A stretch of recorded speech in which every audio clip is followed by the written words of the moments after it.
Afternoon, everybody.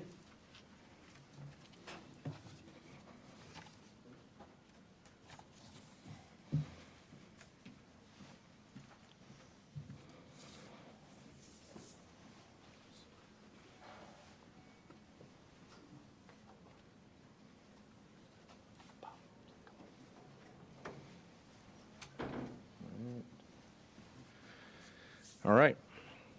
Well, good afternoon. I want to welcome everybody to the Portland Police Bureau and thank you for being here. I am Mike Benner, Public Information Manager here at the Bureau. I am joined by Chief Bob Day, Portland Mayor Keith Wilson, U.S. Marshal of Oregon Pete Cajigal, Multnomah County District Attorney Nathan Vasquez, as well as Portland Police Association President Aaron Schmautz. We're here to discuss the successful apprehension of the man suspected of shooting 2 Portland police officers 1 week ago tonight. But before we get into those details, I want to provide a quick recap of what has transpired over the last week.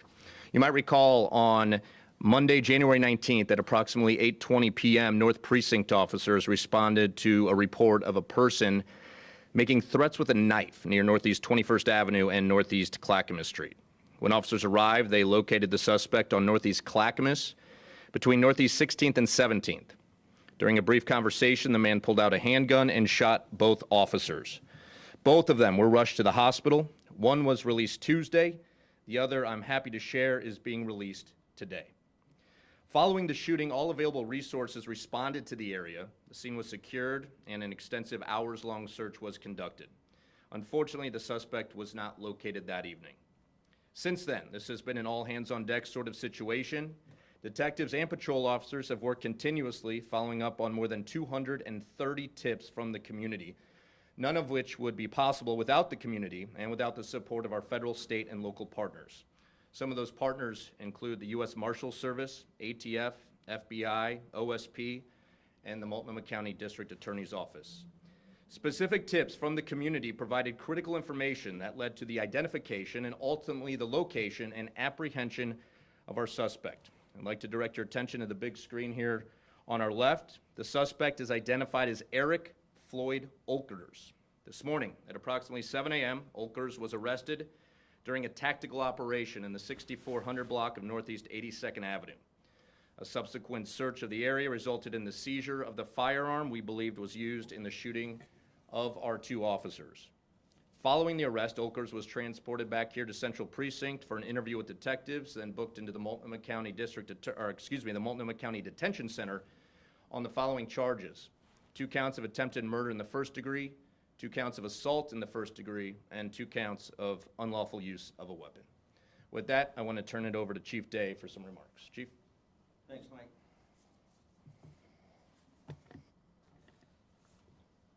Well, as always, I just want to take a moment, reflect really on the last several hours, including the tragic loss of life we experienced in East Portland this morning, our first recorded homicide of 2026. Do not ever want to lose sight of the sanctity of life, and the primary role and responsibility of policing is that preservation of safety for all. So our hearts go out to the family and the victims and those impacted early morning hours this morning. I'd also like to recognize that just in less than the last 24 hours, the Portland Police Bureau has been stretched incredibly thin. We had a couple of public order events yesterday afternoon. We had the homicide overnight, and then we have been working this case, continuously for the last several days, and then more specifically in the overnight hours and in this morning with surveillance and ultimately the apprehension. And so really has been a taxing week emotionally and physically, but we could not do it without these relationships that stand behind us right now. This doesn't happen alone. For starters, I just want to express my appreciation and pride for the Portland Police Bureau as a whole. This really was an agency-wide effort. The detectives that worked tirelessly on it, the first responders, the officers who were first on scene, officers throughout the week, our professional staff, our analysts, our administrative support. Really, organizationally, this was an entire PPB lift, and really grateful to see how folks, on top of their already very demanding roles and responsibilities, move this on the top of the pile to continue to move this investigation forward. Also, really would not be able to do this without support of our partners. Mike already mentioned them, the Oregon State Police, critical with their crime lab usage, their support around DNA. Really grateful for the priority that Superintendent Cotting and his team put forward. Also want to thank our East Metro Crimes team, East Metro Tactical team helped us out here in the early morning hours. The Multnomah County District Attorney's Office you're going to hear from in a minute. You know, our federal partners were essential. We do have our U.S. Marshal here, you'll hear from a moment. I've been very clear over the last year the importance of relationships with our federal partners, and those relationships really came to pay the dividends this past week. We could not have done the surveillance and some of the investigative work without Pete and his amazing team, along with support from the FBI and the ATF, as already mentioned. And this is really a model that we have been demonstrating to the country that can happen in these challenging times in narratives that aren't always helpful to the community. We are saying that we continue to be in partnership, understanding our lanes, understanding our roles and responsibilities, but when need be, we can bring those resources together to provide that highest level of public safety for all of Portland, and I'm really grateful for our federal partners. The mayor has been on the forefront of this as the leader of this city and supporting us with his messaging and offering resources available. So grateful for that support. And then finally, the community piece. And Mike already touched on it, but literally 230 tips in the last week. Within the first 96 hours, we had 190 tips, 146 of which were actionable. So we are continuing to look through leads and look through information as this case continues to move forward. And finally, I just want to highlight, to me, this is what it really looks like when you have a fully resourced police department, when you have an agency that's able to come together and focus on these, you know, very serious crimes. We would like to be able to pay that effort and that attention to all of the challenges that Portlanders face, and we're committed to doing the best we can in the circumstances that we have. This is also a commitment to constitutional policing. There has been no rush to judgment on this person's guilt or innocence. We have simply been following where the case goes. We adhere to the rule of law. I've been clear about that for the last year. We focus on probable cause, see where the evidence takes us. It is about partnerships. It is about professionalism. You know, this officer shot 2 of our police officers, and this morning our tactical team took him into custody. We did not use force. We were able to gain compliance and take him into custody. The Portland Police Bureau is not about retribution. We're about staying with the rule of law. We're about staying as a constitutionally oriented police bureau that will continue to serve all the Portlanders, regardless of their behavior or their actions directed towards one another or directed towards us. And with that, I want to turn it over to Mayor Wilson. Thank you, Chief. This is a good day. We continue to focus on community health and safety, and today was one of those days where our partners worked with us. My office was extremely concerned from the moment this occurred. We put our whole team behind it, and we brought the resources of the other co-workers throughout the entire city, because we really want to be one city and support all facets of our city so we can provide clean streets and safe places for everybody to enjoy the city. First, I want to recognize the hardworking and dedicated public servants of the Portland Police Bureau. Over the past week, they've worked tirelessly and professionally under extraordinarily difficult circumstances. Their persistence and skill led to the safe apprehension of a suspect this morning, and our entire city is grateful for their continued commitment to protecting our community. This has been an incredibly tough time for the 2 officers who were shot last Monday, and for their families, colleagues, and their loved ones. One officer has been released from the hospital, and the other continues to recover. We're holding them close in our thoughts as we remain steadfast in supporting them through every step of their healing. I also want to express deep appreciation for the coordinated efforts across jurisdiction. The U.S. Marshals, as the Chief had noted, our federal partners, state and local agencies, and community members all played a critical role in bringing this case to a turning point. This collaboration reflects the best of what public service can be. People coming together with shared purpose to keep Portland safe. While the investigation continues, today's developments are an important step forward And I want to thank everyone involved for their professionalism, their courage, and their unwavering dedication to our city. Thank you. Good afternoon. I want to emphasize this arrest underscores the strength of interagency partnerships in this city. When violence threatens public safety, law enforcement agencies unite and work together as one. The response you saw here reflects the seamless coordination between the U.S. Marshal Service, the Portland Police Bureau, and our state and federal partners. The Marshal Service's priority throughout this operation was the safety of the public. Every decision made was deliberate, lawful, and guided by the goal of resolving this matter without any further violence. In closing, let me be clear. If you commit violence against law enforcement or the public, we will find you. We will do so lawfully, methodically, and in partnership with those who share the responsibility of keeping our community safe. Thank you. I'll turn it over to the DA. Thank you. Good afternoon. First and foremost, I'm very thankful that that are our officers are making a recovery. Having had the opportunity to visit with them, I know that this is very meaningful to them. I'm also very thankful at the really professional and thorough investigation that has taken place, and not just the investigation, but the search that was done in very careful coordination with my office, with Portland Police, with multiple agencies. And I got to see firsthand how the detectives and the various agents, including the U.S. Marshals, worked really 24 hours a day to get this done. And it is only because of their professionalism and the dedicated approach they took that we saw this come to a safe ending. Portland cannot and will not become a place where someone can shoot at police and get away with it. I am going to be bringing the full weight of my office to make sure that this is aggressively prosecuted and that every charge is considered, including and up to attempted aggravated murder in the first degree. This is the beginning of the process for the District Attorney's Office, but I want to make sure that the community understands that this office will be laser focused and this will be our highest priority. We will make sure that justice is brought for the officers and for their families. In terms of the process, I want to be clear that one of my top deputy district attorneys, Melissa Marrero, who's here today, is currently reviewing the case and has been working on this case from the very beginning. This suspect will be arraigned here in the next day on charges that we believe will get the process started, and then the case will be presented to the grand jury, and they will be asked to consider a host of charges, including, as I said before, attempted aggravated murder.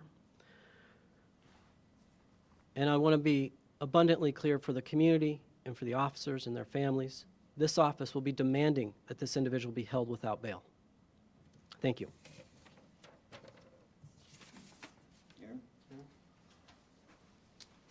Aaron Schmaltz, I'm the Portland Police Association president. I spent a lot of time speaking with our families about this incident that took place. I'm a second-generation police officer. Policing is an interesting job because, as I've said publicly several times recently, attacks on police officers is an attack on the fabric of our society. Our officers, unlike any other job, when something really bad happens, one of our members is shot, deeply injured, they're still responding to all the calls in the city. They're still doing the work, and people at home, their family members who love them, are wondering if they're okay. What's been really heartening for me in watching this situation unfold into the successful capture of this individual is our federal partners working with us to ensure we can bring this person to justice. The families wanted to make sure I noted that. It has been our officers, our detectives, our criminalists, all of our law enforcement partners ensuring that we do so safely. You know, you look at kind of the juxtaposition, while we've had some elected officials and media completely disregard what has happened here, many have not. I'm very thankful for Mayor Wilson and his support of our officers. But most importantly, the support from our community has been incredibly loud. Our officers, they go out and they risk their lives every day in support of a community they love. And seeing that support and love returned in a way that has led to the successful capture has been something that none of us will soon forget. The officers are recovering. Their injuries were grievous, and they will have their lives changed forever by this event, and I think our city will too. Thank you. Thank you, Aaron, and thank you to all our speakers. We have some time for some Q&A. As always, please state your name, who you're with, and who your questions for. And again, just keep in mind this is an open and ongoing investigation. We're a victim-centered agency, so we owe it to our officers to keep some of the details close to the vest so that Nathan and his team can carry out a successful prosecution. With that, Christina. Yeah, Olkers had significant criminal history, including some pending charges for bank robbery and other such things. Did he have a pending warrant at the time of his arrest? Did he have a pending warrant at the time of this incident, and what was being done to bring him in on that warrant? Do you know, Matt? I don't know the history of. I do. My name is Matt Jacobson, Jacobsen. I'm a sergeant with the Detective Division here at the Portland Police Bureau. Obviously, once we had identified Mr. Olkers as a suspect, we began to look at that history. I know I've spoken with the chief investigator at the DA's office about that pending case. They had assigned it for some follow-up at one point. I haven't had a ton of time to speak too much more about that with him. But again, as part of our background, I did identify that, or we did identify that. So I think we probably could get more into that, but we had at least known that some work was done. Could you tell me if there was a warrant? Sorry? Could you tell me if there was a warrant on those pending charges? My understanding is there was a warrant in the system related to a robbery. I couldn't tell you if it was that specific robbery or not. I wouldn't want to make that connection without looking at specifically. Can you tell us exactly which tip kind of helped you identify what? Absolutely. As we mentioned, I think we're up to over 230 tips at this point. A key part of that is in the first 96 hours, we were able to receive about 180 or 190. 146 of those were identified as actionable. We developed a fairly robust and detailed system for vetting those tips. All of those actionable tips were assigned to an investigator for follow-up. One of those tips did lead eventually to the area where he was taken into custody. Even in 2026, that tip was worked in kind of old-fashioned boots-on-the-ground policing. We had investigators, several detectives out speaking to that tipster, exploiting those leads, following those leads, talking to other people, and really working the tip as it led them based on what they learned. So it was a little bit of a call back to getting out and following it and doing the work and talking to the people.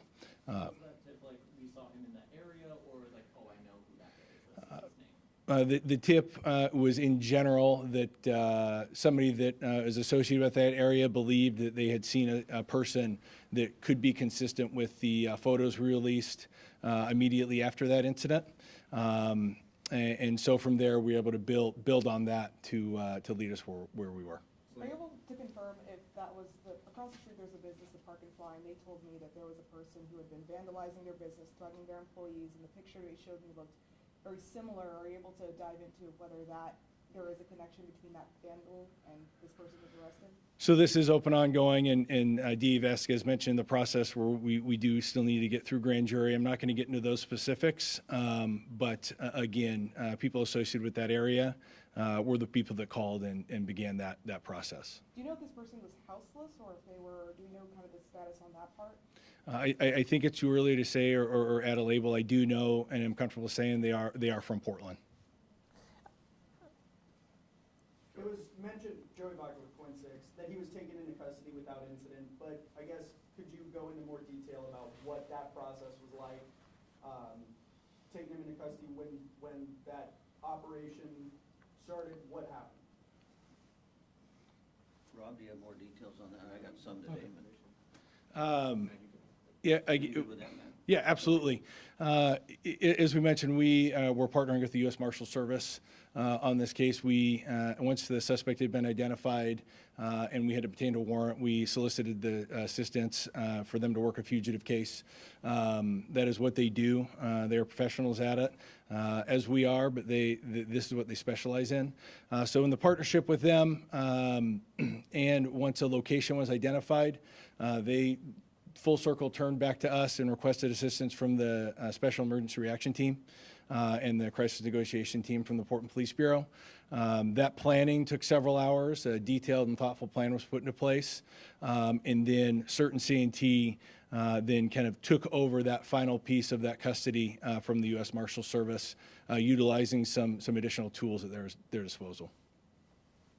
From Hannah, so about how long did the whole takedown take? I mean, from the time that you identified where it was until the time that you arrested him, was it a long negotiation period or? Specifically, any negotiation period, I would say, we worked this problem now for many days. I think once our certain C&T made contact with Mr. Olkers, it was a couple. I'd have to look. I think it was over an hour.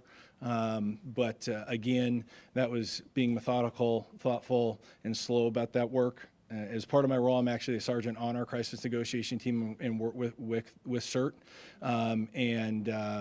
Using the thoughtful way they do things, there's no reason to rush into anything. Everything was done with ultimate safety in mind.